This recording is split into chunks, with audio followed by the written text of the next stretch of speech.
امام ابن قیم علیه رحمت فرمایي په شکر کې دوه غټې فائدې دي.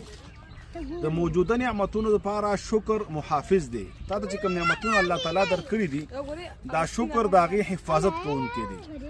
او کم نعمتونه چې تا سره نشته او ستا ورته ضرورت دی یا ستا ارمان دی نو دا شکر د هغې دپاره جالب او راښکونکی دی. نو شکر یو عظیم شی دی چې کم نعمتونه نشته هغه راکاږي، چې کم د سره موجود دي د هغې حفاظت کوي. لہذا ما ورته ته پکار دي چې په ټولو نعمتونو د الله تعالی شکر ادا کړو، خصوصا دینی نعمتونه چې په هغې باندې زما او ستا الله تعالی راضي کېږي او جنت راته میلاویږي. پکار ده چې په هغې باندې مونږ بار بار شکر ادا کړو او همیشه دپاره په هغې باندې شکر ادا کړو چې الله تعالی رانه راضي شي.